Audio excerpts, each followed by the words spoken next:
Hi, I'm John Maxwell. When the top companies in the world are looking for trainers, speakers, and coaches, there's one name that stands above the rest, and that's Maxwell Leadership. Our certified team members have gotten proven results for companies all over the globe, and our reputation, I'm proud to say, is second to none. Some of our members have risen to the top of their profession, including the one you're going to meet today. I proudly introduce you to my friend Bob Fabian Zinka. Welcome to the Leadership and Success Podcast with your host, Coach BZ, where we help you lead with purpose and succeed with impact. If you're ready to grow into the kind of leader others want to follow, this podcast is for you. If you're determined to elevate your success and leave a lasting legacy, this podcast is for you. As my mentor, Dr. John C. Maxwell reminds us, everything rises and falls on leadership.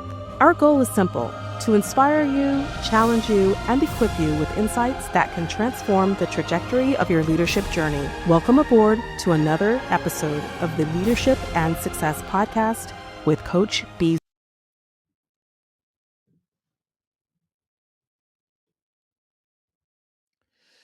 Hello, everyone. Welcome to another special edition of the Leadership and Success Podcast. And today we are going to be talking about the book of Proverbs, chapter 24. It's not going to be a religious podcast. We are going to study Proverbs 24. It's all going to be done with artificial intelligence today. If you want to listen to the hour-long podcast I did initially, January 24, 2026, you can go to YouTube or LinkedIn and listen to the hour-long podcast. Today should be about 20 to 30 minutes. All right. To get started, let's play a 7-minute podcast summary by AI. Again, this is about Proverbs chapter 24, and you can also read the article I wrote about Proverbs 24, the 7 lessons from Proverbs 24. It's on my leadership excellence and it's called Leadership Excellence Accountability Devotion newsletter. All right, let's play the first 7 minutes, all done by AI. Under immense physical pressure, objects do not spontaneously grow stronger. If they lack underlying structural integrity, they fracture and collapse. Yet modern management often operates on a contradictory assumption that high-stakes crises somehow forge great leaders out of thin air. Ancient operational frameworks, specifically the texts of Proverbs 24, offer a stark counterthesis. A crisis does not construct leadership capacity. It strictly reveals the capacity that was already built. This chart plots the standard timeline of organizational stress to map exactly where our evaluation metrics fail. Corporate culture typically evaluates its leaders right here, at the peak of a high-visibility disaster. We measure how they react when the alarms go off. But assessing performance at the peak of an incident is a lagging indicator. By the time stress spikes, the systemic health of the team is already locked in. The true proving ground is the long, low-stress baseline preceding the event. This is the preparation window. Within this operational context, wisdom is not an abstract state of high intelligence or accumulated knowledge. It is a measurable sequence of disciplined executions carried out over time. By analyzing this ancient text, we can extract 4 structural pillars and 7 operational protocols designed to stress test modern organizational systems before they break. Performance failure during an incident is never an unpredictable anomaly. It is the mathematical result of ignoring the operational baseline. Organizations do not actually fail during the crisis. The fatal fractures are introduced during the preparation phase. This diagram outlines the strict architectural sequence required for stability. Wisdom establishes the structure at the base. Understanding shapes the internal culture in the middle. Only then can knowledge drive execution at the top. The most common error modern leaders commit is attempting to aggressively expand operations before securing those foundational layers. Without a stable base, the added mass creates intolerable torque. Vision without rigorous execution discipline is structurally unsound and will collapse under load. You cannot scale what isn't stable. This diagram illustrates the human architecture of a team, addressing the dangerous myth that leadership must be lonely at the top. Relying on single point-of-failure leadership creates a brittle system. It completely lacks redundancy. Contrast that isolated failure with a protocol of distributed counsel, where multiple advisors act as an active, continuous error correction network. Seeking dissenting opinions and maintaining humility are not soft moral virtues. In high-stakes environments, they are absolute operational necessities for survival. When the pressure inevitably scales, your preparation and the density of your distributed network are the only variables that dictate performance. The greatest threats to an organization grow silently during peacetime, when immediate outcomes distract from the methods used to achieve them. This flowchart maps the systemic danger of envying rapid success. One route passes through required ethical checkpoints, while a faster path bypasses the checkpoint entirely to hit the target early.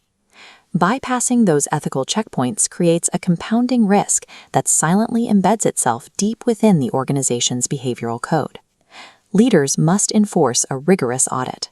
They have to study the specific methods of success and actively refuse to reward outcomes achieved through compromise.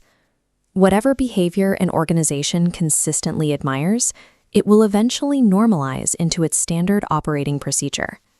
The fifth protocol dictates that the internal structural integrity of a team depends entirely on the uniform application of rules. This diagram represents a team's functional capacity, held together by solid connections of operational trust. Notice the real-time degradation when high performers are exempted from standard rules. The introduction of a double standard causes immediate cascading friction. In high-stakes environments, showing partiality destroys a leader's credibility significantly faster than simple incompetence. To maintain system integrity, strict operational rules must be applied to the highest leadership nodes first. Objective fairness builds durable organizational trust far faster and more permanently than raw talent. Eventually, the preparation window closes, an acute crisis arrives, and external pressure forcefully collides with the established operational baseline of the organization. The true test of leadership at this moment is not navigating daily tasks. It is the capacity to recognize when the system itself is causing harm and requires immediate intervention. This model charts the two paths available when a critical anomaly is detected. The high-friction path demands action. The low-friction path offers the comfort of silence. Taking the low-friction path of silence is a catastrophic failure of courage. It causes the entire framework to rot and collapse inward. The governing law of accountability is strict. Leaders are held responsible not only for the actions they explicitly direct, but for the toxic behaviors they tolerate. This reveals the seventh protocol, the actual mechanics of operational resilience. This chart tracks performance in complex military or startup environments. Resilience is not an expectation of flawlessness. As the data shows, failure and sharp drops are mathematically inevitable. The defining trait of a highly prepared system is the immediate automatic initiation of a recovery cycle following a drop. Organizations must build an intentional culture of recovery and learning, rather than maintaining a fragile structure optimized only for assigning blame. Systemic failure is not fatal. The structural refusal to rise and adapt guarantees obsolescence. Zooming out, the entire journey across the preparation window synthesizes into four immovable structural pillars: preparation, integrity, courage, and resilience. When the inevitable crisis event strikes the timeline, these structures absorb the shock entirely, holding the baseline flat and stable under extreme load. This ancient philosophical framework maps directly to the operational reality of modern risk managers, naval commanders, and enterprise strategists. It dismantles a persistent fantasy. When the klaxons sound and the pressure mounts, you will not spontaneously transform into a hero. We must audit our own systems. Are you building a genuinely resilient framework, or are you merely constructing a reactive one? You do not rise to the occasion. You default to the exact level of your preparation and the structural integrity of your character.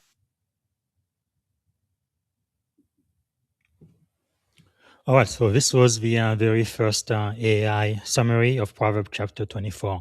I'm going to play the next one. It's about 9 minutes long. But let me know in the comment where you are joining us from, okay, and what you are grateful for today. and also 3 to 5 takeaway from today's lesson. And for those watching overseas, today is a Memorial Day in the US. And actually, every time I start the show, I really like to spend just a moment for what we call a moment of gratitude. That's where we take just a moment to be grateful every single time we meet. And today is really a sacred day, especially for those who are in the military or who have been in the military like I am. And this is the day where we remember our men and women in uniform who gave their life for our country.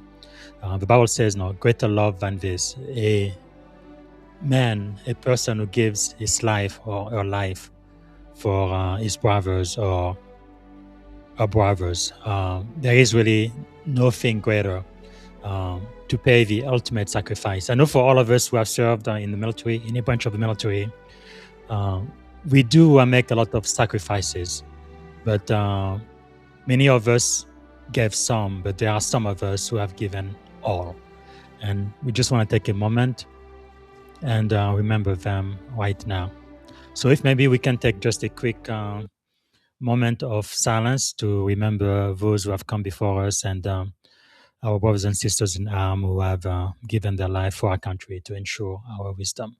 Because America is the freest country in the world, home of the brave, land of the free, but freedom is not free. So let's just take a quick moment of silence.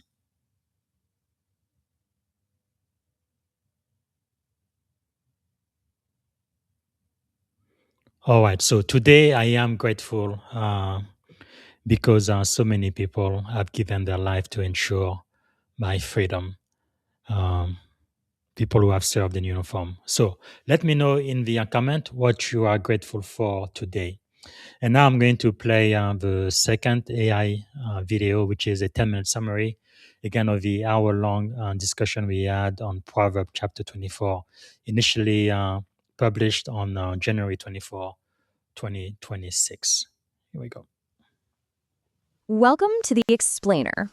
Look, if you're a focused learner trying to level up your leadership game, without all the corporate fluff, you are absolutely in the right place. Today, we're unpacking a really fascinating synthesis of ancient wisdom translated directly into high-stakes modern leadership. We're diving into some incredible insights from Bob Fabian B.Z. Zinga. He's a U.S. Navy commander, a cybersecurity executive, and a boardroom strategist. What Zinga does here is brilliant. He takes the ancient text of Proverbs 24, strips away the religious context, and reveals a purely operational, battle-tested framework for leaders in tech, cybersecurity, the military, you name it. So let's get right into it. Okay, let's start with this incredible hook from Commander Zinga. We have this pervasive modern myth, right? This idea that great leaders are somehow forged in the fires of a crisis. We tend to think that when the systems fail, when the server goes down, or when panic spikes, that is when a leader is built. But Zinga instantly shuts that down. You don't build your leadership capacity when the alarm bells are ringing. You literally just reveal what's already there. The crisis doesn't magically create the leader, it exposes the leader's baseline. Because of that, we really need to reframe our working definition of wisdom. We usually assume wisdom is just raw intelligence, or racking up a ton of knowledge, or having this long, glittering resume. But contrast that with Zinga's framework. True wisdom is incredibly active. It's disciplined execution over time. It's that quiet, consistent work you do long before adversity ever shows up.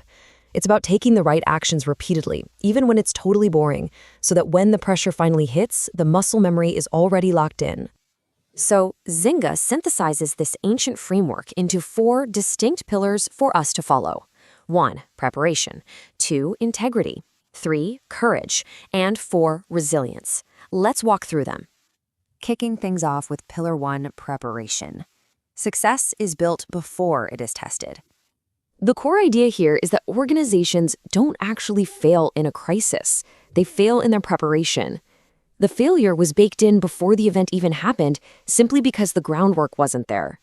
Look at how these ancient concepts map perfectly onto modern execution. Ancient wisdom translates to modern structure, the literal systems you're building. Understanding becomes culture, how your team behaves when absolutely nobody is looking. And knowledge is execution, getting the day-to-day mission done. If you want to invest in your team, you have to build trust before the conflict starts and develop your people way before you promote them. So sequencing matters immensely. You literally cannot build out of order. Look at the very first step. Strengthen foundations before growth. In the modern business world, especially in the Silicon Valley startups where Zynga has a ton of experience, there is this massive trap of trying to scale something that isn't actually stable. We build for optics instead of substance. We prioritize sheer speed over sustainability. But listen, vision without execution discipline is just a fantasy. You have to align your resources before you chase your ambition, and you absolutely must respect the sequencing process. I want to pause here for a second and ask you to be really honest with yourself. Am I building a resilient organization or a reactive one? Are your teams just constantly putting out fires all day, or are they following a solid plan that actually accounts for friction? Resilience is planned. Reactivity is just making it up as you go. Moving on to Pillar 2, integrity. Shortcuts undermine long-term credibility. There's a hidden danger here, and it's envy. Simply put, what you admire, you eventually normalize. It is so incredibly easy to watch a competitor achieve rapid success through sloppy means and feel a twinge of jealousy. But the second you start normalizing shortcuts, you fall into traps that completely destroy your team's trust in you. Things like favoritism, double standards, selective accountability, or rewarding flattery over the cold, hard truth. Zynga points out that fairness builds trust way faster than raw talent ever could. You can be the smartest leader in the room, but if your team sees you applying the rules to some people and not others, or worse, not applying them to yourself, your credibility evaporates instantly. No question. Which brings us to another stark, mirror check kind of question. Would I trust myself as my own leader? Think about it. If you were working for you, would you feel safe? Would you feel like the playing field was totally level? True leaders apply the highest possible standards to themselves first, before they ever demand them from anyone else. Next up is Pillar 3, courage. Silence is often the greatest failure. We usually think leadership is tested when things are physically exhausting, but it's really tested when something is fundamentally wrong, and you have to decide in a split second whether to step up. Look at how courage plays out in team dynamics. On the left, we have the whole lone wolf leader myth. We've all heard people say, "Oh, it's lonely at the top." Well, Zynga argues that lone wolf leadership is brittle, it's isolating, and it's entirely ego-driven. It snaps the second it's under real pressure. True strength, which you see on the right, requires the courage to be humble. A strong leader actively seeks counsel. They build a personal board of advisors. They actually want dissenting opinions because they know that in a multitude of counselors, there's safety. They know how to separate their ego from their decisiveness. And this quote right here is the absolute cornerstone of the courage pillar. Leaders are accountable not only for what they do, but for what they tolerate. Just think about any major historical example of a corporate or military failure. More often than not, the core problem wasn't just the initial mistake. It was the deafening silence of the leaders who absolutely knew better but chose not to intervene. Staying silent just to stay comfortable is a profound, profound failure of courage. So I really have to challenge you. Where have you stayed silent to stay comfortable? What uncomfortable truth in your office or on your project or within your chain of command are you actively avoiding right now just because bringing it up would cause friction? Real courage means speaking up, even when there's personal risk involved. And finally, we arrive at Pillar 4, resilience. Leaders rise, again and again. This is your ultimate leadership advantage, whether you're managing enterprise risk and cybersecurity, navigating a crazy Silicon Valley startup, or commanding a naval fleet. It's captured perfectly in this famous line from Proverbs 24, "The righteous fall 7 times and rise again." Now notice what it doesn't say. It doesn't say the great leader never falls. Effective leadership has absolutely nothing to do with perfection or flawlessness. It is entirely about your stubborn refusal to stay down when you fail. It's about grit. Let's break down how this actually works in the real world. Failure is inevitable. Every single successful leader Zynga has ever worked with shares one thing in common. They failed, and they kept going. But here's the catch. While failure is inevitable, learning from it is strictly optional, and growth is highly intentional. The great ones build a culture of recovery for their teams, not a culture of blame. They normalize learning from setbacks, and they openly share their own failures with the group. Ask yourself, am I growing from my setbacks, or just repeating them? Do you instinctively hide your failures, or do you use them as teaching moments for your entire organization? Because if you aren't intentionally growing from the hit you just took, you are almost certainly going to take that exact same hit again down the road. To summarize the very core of this explainer, when the crisis hits, you are not going to magically rise to the occasion. You will fall to the level of your preparation and your character. There's this brilliant comment from a Dr. Nicholas Crow on Zynga's original article that hits the nail on the head. He notes that you cannot install composure in a crisis. You can only reveal what was already there. The leader who rises after a huge failure isn't pulling from some magical inner reserve. They're just drawing on the disciplined patterns they built in perfectly ordinary moments when nothing was on the line. It's character made automatic through repetition. Let's tie all 4 of these pillars together into a final reflection checklist. Think of this as your personal audit for today. Are you relying on raw talent instead of doing the tedious work of preparation? Are you tolerating behaviors in your team that you know deep down you should be correcting? Are you choosing your own comfort over the courage required to lead? And are you hiding your failures instead of extracting the vital lessons from them? The real gritty work of leadership happens in your habits long before anyone is ever evaluating you. Commander Zynga leaves us with this incredible challenge. The world doesn't just need more leaders, it needs better ones. We need leaders who prepare faithfully, act courageously, and rise consistently. So take a hard look at your daily routines, your team dynamics, and your own integrity. Are you truly ready before the test comes? Take these 4 pillars, start implementing them today, and build the kind of foundation that will hold strong when the storm finally hits. Thanks so much for joining me on this explainer, and keep learning.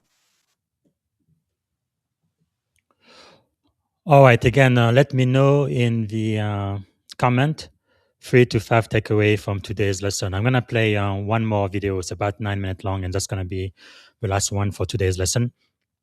One thing I'm really learning from Proverbs 24 is, I think it was Oprah is the first person I heard say that. She said something like, success is when preparation meets opportunity. So when the opportunity comes and you are not prepared, you are going to miss the opportunity. But if you prepare yourself now, when the opportunity comes, then your preparation will meet that opportunity and you will be successful. So always prepare and become a person of integrity, a person of courage, and build resilience. And I think you are going to be successful. So let's now watch again. This is all done by artificial intelligence, about 9 minutes long. That's going to be the end of the lesson for Proverbs chapter 24 today. Welcome to our conversation on timeless leadership wisdom, where ancient insights meet modern challenges. We're diving into the lessons from Proverbs 24, which remind us that leadership is revealed in the quiet moments, long before any crisis hits. I'm excited to jump in. So, we're talking about how preparation, courage, and resilience really shape great leadership, right? Exactly, it's about the disciplined execution before any pressure comes. Building your character in the background. Yep. Proverbs 24 really underscores that leaders are made in the everyday work, not just when the spotlight's on them. That's a powerful concept. One part that really caught my attention was how what you admire influences how you lead. Can you expand on that a little bit? Sure. It's like if you admire quick success achieved through shortcuts, you may inadvertently normalize those methods. Proverbs reminds us, in a sort of gentle way, not to envy those who succeed unethically, because eventually what you admire shapes your own actions. Right. And that leads into the idea that preparation really beats reaction, doesn't it? Absolutely. Think about it like building a fortress long before any siege. You invest in training, structure, and trust beforehand. When the crisis hits, you're already in position to handle it because you've built a resilient, prepared organization. I love that analogy. It's almost like you're not testing leadership in the heat of the moment. You're revealing what's been built through consistent effort. Exactly. It's about creating an environment where success under pressure is simply the natural consequence of all the groundwork you've laid down earlier. What about the role of humility in leadership, particularly the idea that strength comes from seeking counsel rather than going it alone? Great point. Proverbs 24 teaches us that in the multitude of counselors there is safety. So while it's common advice to stand strong, true strength is shown when you welcome input from others, even when it challenges your thinking. Right. I do wonder, though, what if too much external input leads to indecision or dilutes your vision? Is there a risk there? That's a fair critique. It's a balancing act. Leaders must strike a balance between being receptive and staying true to their core values. While counsel is critical, at the end of the day, Your responsibility is to synthesize that input into a decisive action Yeah, plan. definitely. Now, moving to another key point, courage. Proverbs 24 really challenges us to act when silence is easier. How do you interpret that in a modern context? Well, it's about choosing to speak up and act in the face of wrongdoing, even when it's uncomfortable. True courage is revealed when you break the silence and make a stand, even if the pressure is immense. That's essential because in so many organizations, standing up can often mean challenging the status quo. Right, and that ties directly to fairness too. Partiality destroys credibility fast. Leaders who apply consistent standards, who are fair in rewarding and holding people accountable, build trust quickly. I agree. Favoritism undermines the very foundation of trust. It's so much more effective to be fair than, just a high performer without principles. Exactly. In many ways, fairness builds trust faster than raw talent ever could. When you hold everyone, including yourself, accountable, you create a culture where integrity is the norm. Yep. And then there's that notion of not building out of order. How do you see that applying in leadership? It's like, preparing your work first before you build your house, as Proverbs 24:27 puts it. Leaders, whether in military, tech, or corporate roles, need to focus on solid foundations before scaling up. Rushing often leads to instability. So it's really about laying the groundwork, structuring, training, and investing in relationships before the pressure mounts. Exactly. And that seamless preparation often determines how you respond when unexpected challenges occur. A bit like how a well rehearsed emergency drill makes all the difference in an actual crisis. Right. Speaking of challenges, resilience is another major theme here. Proverbs emphasizes that falling isn't fatal if you keep getting back up. Yes, the righteous fall 7 times and rise again. It's a powerful reminder that failure isn't the end. It's an opportunity to learn and grow stronger. This resilience is not about never falling, it's about the commitment to rise each and every time. That's profoundly relevant, especially in high stress environments like the military or high tech sectors. How do we cultivate that resilience daily? It starts with mindset. View failure as a lesson, not a verdict. Leaders build a culture where setbacks are shared openly and used constructively to improve. It's about normalizing recovery and fostering continuous learning. Right. And when you put together all these lessons, preparation, integrity, courage, resilience, it forms a foundation that redefines leadership. Absolutely. If we distill it, Proverbs 24 gives us 4 pillars: preparation, integrity, courage, and resilience. These are the building blocks that set truly great leaders apart from those who simply shine in moments of visibility. It's interesting to think about how these pillars apply universally. Even in fast paced tech leadership, where decisions sometimes need to be face paced, the same principles are what sustain high performance, right? Definitely. In tech, where innovation is rapid and the landscape shifts constantly, preparation and disciplined execution become even more critical. It's like having a well tuned engine beneath the hood before taking off at high speed. Yep, exactly. And that disciplined engine is built through consistent training, applying fair processes, and always being ready to act when it counts. Exactly so. It's not about chasing outcomes fleetingly. It's about cultivating an inner, enduring standard where shortcuts are shunned and resilience reigns. I will say, though, maintaining that consistency can be challenging, especially when quick wins are so tempting. How do we, as leaders, keep that long term view? That's a valid challenge. It comes down to commitment and self reflection. Regularly audit your influences and the methods you admire, making sure they're aligned with your deeper values.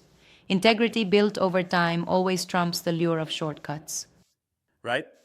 And it's a reminder that, in the end, leadership is about the person you become in those quiet moments when no one is watching. Exactly.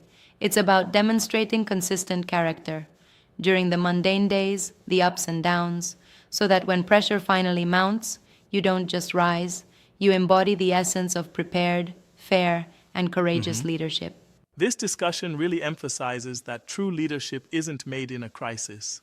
It's revealed through years of quiet, disciplined work. Precisely.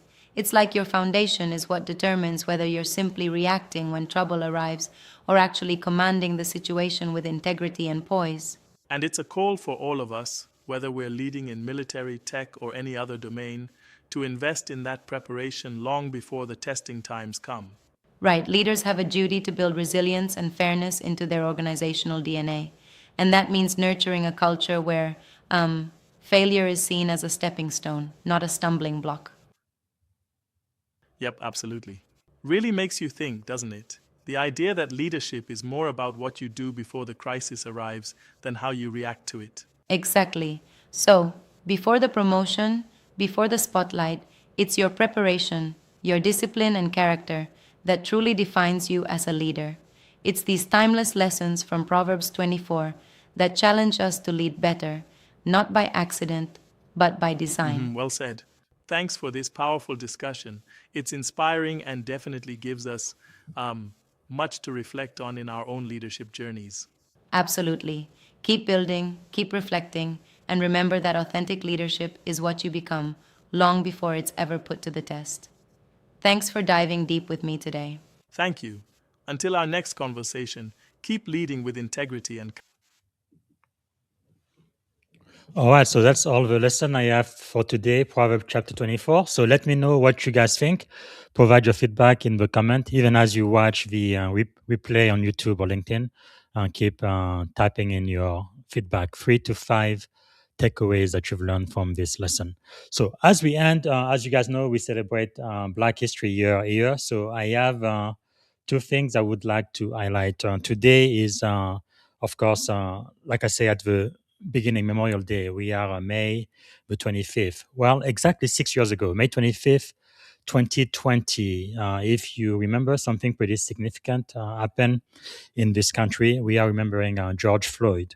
On this day, 6 years ago, the world witnessed a tragedy that became a defining moment in modern history. That's really the second time in my life where I realized that America still had a problem with racism, specifically anti-Black racism. I thought that we were behind that by now, but that's just not true. White supremacy is still a cancer in our country, and I really pray and hope that it will be completely removed from our society, because we need a society that is more diverse, with equity for all and inclusion for all, regardless of their nationality or ethnicity. So I do want to remember George Floyd. So I'm going to play a quick video to remember what happened 6 years ago, but then also to celebrate what I call the Black History Year. We are also going to remember the very first African American woman who served in Congress, and that's Shirley Chisholm, first African American woman to be elected to Congress, and the first one also to seek presidential nomination from a major political party. And one thing that she said, I think, was quite remarkable. She said, the next time a woman of whatever color or a dark-skinned person of whatever sex aspire to be president, the way should be a little smoother because I helped pave it. And that is so true. Without Shirley Chisholm, there is no Hillary Clinton. She didn't win, but she was definitely the first woman to be considered to be president from the Democratic Party. That was back in 2016. And then, of course, Vice President Kamala Harris, the first woman of color who almost became president of the United States in 2024. And of course, our very first and only so far African-American president, Barack Obama. So without Shirley Chisholm, there is no Obama. So I would like to celebrate her life today. So I'm going to play two short video, first about George Floyd 6 years ago, and also Shirley Chisholm. And that's going to be the end of the podcast today. Thanks again for watching. Bye for now.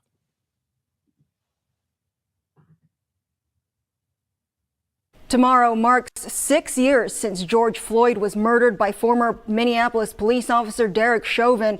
The case shook the world and sparked calls for police reform and racial justice across the globe. Fox 9's Leon Purvis has more from George Floyd Square. May 25th, 2020, a day many of us remember like it was yesterday.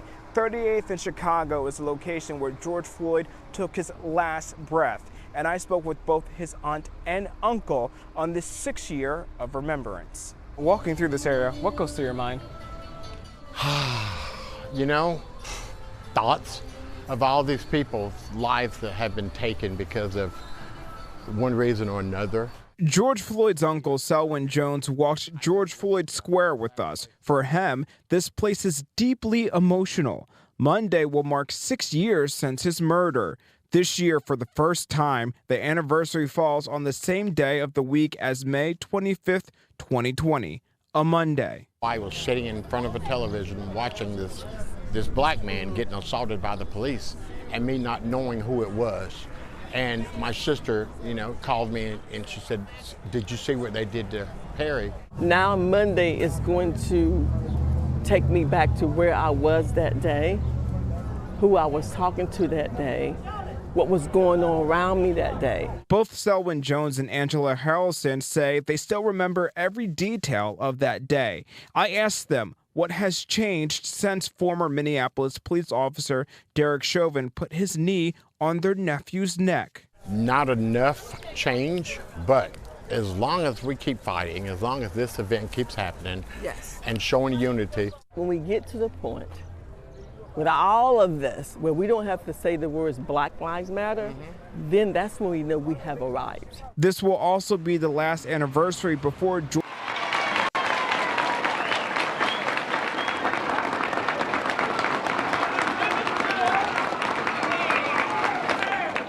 I stand before you today as a candidate for the Democratic nomination for the presidency of the United States of America. Shirley Chisholm did that in 1972, and she was a catalyst for change. But she was also way out there ahead of her time. I am not the candidate of Black America, although I am Black and proud. For Chisholm, there was no set trail in politics. I am not the candidate of the women's movement of this country, although I am a woman, and I'm equally proud of that. To be Black, to be a woman, to be both, meant that she had to just make her own path. There had never been anybody but white males in the White House, and Shirley Chisholm made it possible to see and to imagine. I stand, as so many of us do, on her shoulders, because she understood that you just march to that podium and you claim that podium as yours, and you don't ask anybody permission.